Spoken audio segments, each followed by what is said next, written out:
Olá, pessoal! Bom, na aula de hoje, nós usaremos o nosso livro de ciências e vocês podem abrir lá na página 14.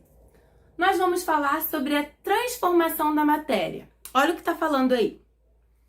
Ao estudar energia, compreendemos sua capacidade de transformar a matéria. Sempre que a energia atua na matéria, ocorre uma transformação. Então, nós vimos lá, por exemplo, que um quarto todo fechado, né? A lâmpada é a matéria.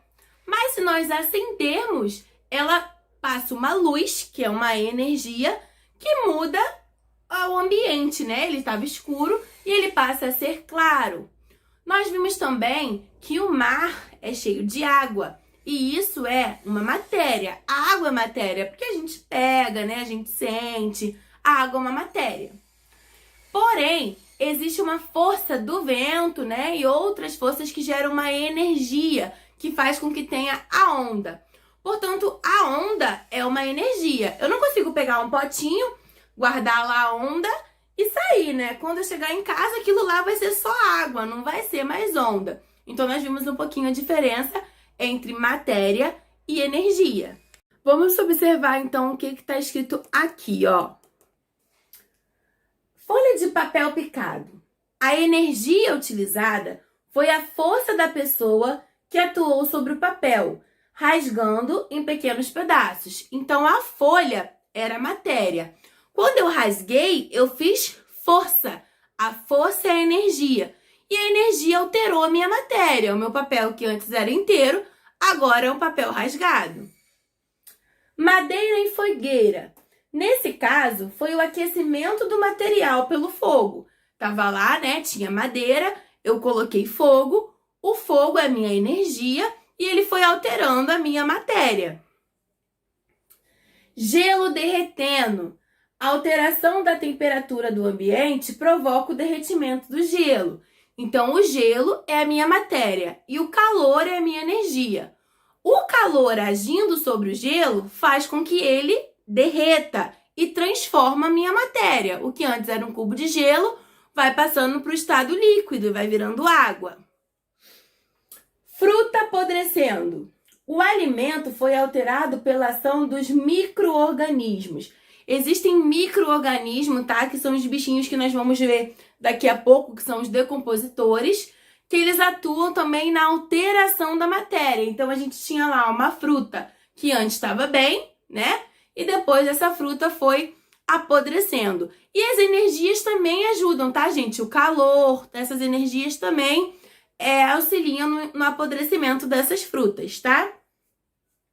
Essas transformações são chamadas de fenômeno. Então, todas essas transformações que acontecem com a matéria são chamadas de fenômenos. Página 15. Você percebeu alguma diferença entre a transformação da madeira queimada e o derretimento do gelo? A madeira, quando foi queimada, ela deixa de ser madeira, passa a ser cinza, e o gelo deixa de ser gelo e passa a ser água. O que surgiu após a madeira ser queimada e após o gelo derreter? Mas do que era feito o gelo? O gelo, ele passa a ser água, mas na verdade ele já era água, né? Ele só não estava no estado líquido, estava no estado sólido, em forma de gelo. Mas ele sempre foi água. O que mudou foi o seu estado. Alguns materiais se transformam em outra substância, mas no caso do gelo, ele continua sendo água. E será que conseguimos transformar a água em gelo novamente? Se a gente colocar lá de novo no congelador, dentro da forminha, ela vai virar gelo novamente? Sim, né? E as frutas, elas continuam sendo frutas? Apodreceu.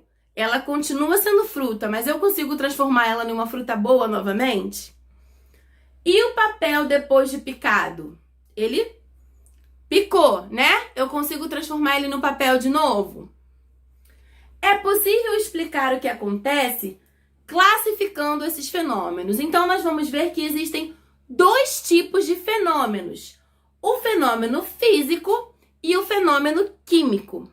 Vamos entender o fenômeno físico. Quando a matéria sofre uma ação, mas não altera sua composição. Por exemplo, veja o exemplo da água e do gelo.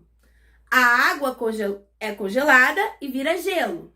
Se voltarmos a aumentar a temperatura dessa substância, o gelo volta a ser água. Não há alteração da composição da água. Ou seja, gente, a água ela continuou sendo água de qualquer forma. Não mudou o corpo, a matéria de que ela foi feita. O que mudou foi o estado, né? O físico dela. Por isso que é aí, ó, fenômeno físico. Ela estava em forma de água, depois foi para a forma de gelo, depois ela pode voltar para a forma de água. Ela vai mudando a composição física dela, mas a química não, continuou sendo água, tá? Fenômeno químico que nós vamos ver agora. Quando altera completamente a matéria. No caso da madeira queimada, ao receber as chamas, ela vira cinza e deixa de ser madeira. O que resta não é madeira e não pode ser transformado em madeira novamente. O que restou ali agora foi cinza. Ela deixou de ser madeira e virou cinza. Não foi uma madeira que trocou de forma. Por exemplo, quando eu corto uma árvore, aí eu tô tendo um fenômeno físico, porque eu tô mudando a forma física da árvore. Quando eu queimo essa madeira, eu tô mudando a composição química dela, de que ela é feita. E aí, então, eu tenho um fenômeno químico.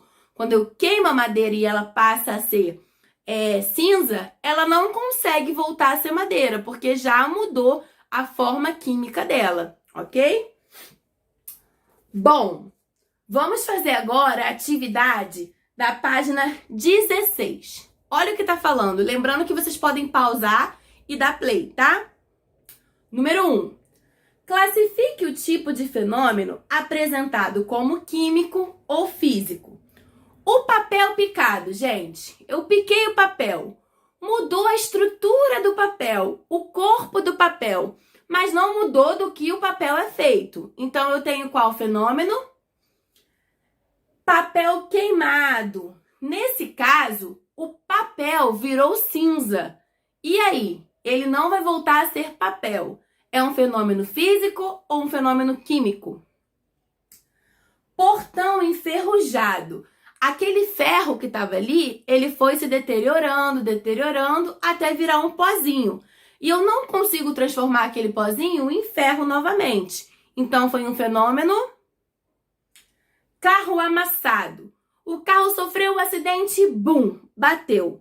Eu preciso levar lá no meu mecânico para ele desamassar. A forma do meu carro mudou, mas o material que ele foi feito continua sendo o mesmo. Então, que tipo de fenômeno ele sofreu? Pão emborolado. Esse pão emborolado aqui, gente, eu vou explicar para vocês o que significa emborolado. O pão embolorado, gente, na verdade, é o pão que esteja com bolor ou com mofo, como esse que a tia colocou aqui para vocês, tá? E aí, ó, tem elementos, né, que vão atuando no pão e vão mudando a sua composição. Então, nesse caso, é um fenômeno químico ou um fenômeno físico? Galera, na número 2, vocês vão encontrar aí no caça-palavras algumas palavrinhas que vão completar o que tem aí embaixo, ó. Letra A, letra B, letra C. Então, primeiro vocês vão encontrar as palavrinhas e depois vocês vão encaixando direitinho aonde fizer sentido de acordo com a frase, tá bom? Depois disso, vamos para a página 17. Olha o que vai dizer aí. Importância da decomposição. Que maravilha seria se todos os alimentos não estragassem com o tempo, não é mesmo? Apesar de parecer uma vantagem, a falta de organismos decompositores poderia ser um grave problema mundial. Acompanhe-nos nessa leitura e descubra o porquê. Primeiramente, devemos lembrar que todos os seres vivos são formados por matéria orgânica e assim que eles morrem, essa matéria é degradada. Esse processo natural é chamado de decomposição e é realizado por seres heterotróficos, chamados de decompositores. Como exemplo desses seres, podemos citar os fungos e bactérias. Então, quando os seres vivos morrem, os fungos e as bactérias atuam sobre o corpo daquele ser vivo, de forma que ele vai se decompondo e os seus nutrientes vão voltando para a Terra. Os seres decompositores nutrem-se dos restos de seres vivos, tais como plantas e animais, e liberam na natureza sais minerais e outros nutrientes. Esses nutrientes são, então, utilizados pelos organismos produtores, como as plantas, sendo, portanto, reaproveitados. Dessa forma, podemos concluir que a decomposição favorece a ciclagem dos nutrientes. O nutriente vai passando de um ser vivo para o outro através da decomposição. A decomposição faz com que cadáveres de animais, restos de planta e até mesmo nossos alimentos sejam degradados. É por isso que muitas vezes esse processo não é visto com bons olhos. Por exemplo, a gente está vendo lá, né, um animal morto, aí está sendo degradado e a gente fica, ui, nossa, que nojo, né? Entretanto, a decomposição é fundamental para a manutenção da cadeia alimentar, além de evitar que o planeta seja um grande depósito de seres mortos. Imagina, gente, se não tivesse decompositores, os bichinhos que morrem nas florestas, nas ruas, as árvores que caem, que também são, né, seres vivos, ficariam ali para sempre. Não teria mais lugar para a gente colocar nada, né? Sem a decomposição, seria impossível, por exemplo, a manutenção da vida, uma vez que alguns nutrientes não retornariam ao meio e aos organismos, que não conseguiriam obtê-los e morreriam. Por exemplo, em uma floresta, quando uma planta cai ali no solo da floresta e ela se decompõe, seus nutrientes voltam para o solo e outras plantas, quase que eu falei errado aqui, outras plantas reutilizam esse nutriente. Imagina, gente, se não tivesse, essas plantas não conseguiriam se alimentar e morreriam. Então, a decomposição, por mais que às vezes pareça uma coisa não muito bacana, na verdade ela é fundamental para a nossa vida. Por último, então, vamos fazer a atividade aqui da página 18. Olha o que está dizendo aí. O que aconteceria se não houvesse os decompositores na natureza? Lembra que a tia falou que os animaizinhos iriam morrer, as plantas iam morrer, e o que aconteceria? E como os outros seres vivos se alimentariam? Pensa aí em tudo que a tia falou e faz a sua número 1. Número 2. Por que o autor do texto diz: é por isso que muitas vezes esse processo não é visto com bons olhos? Por que muitas vezes a gente olha a decomposição assim e não acha uma coisa legal? Número 3. Que tipo de fenômeno ocorre na decomposição? Físico ou químico? Explique a sua resposta. Você vai me dizer se você acha que é químico e vai falar por quê, ou se você achar que é físico, você vai me dizer por quê. Bom, gente, só isso nesse vídeo. Qualquer dúvida, me procura e, por favor, me mandem foto das atividades para correção, tá bom? Beijinhos!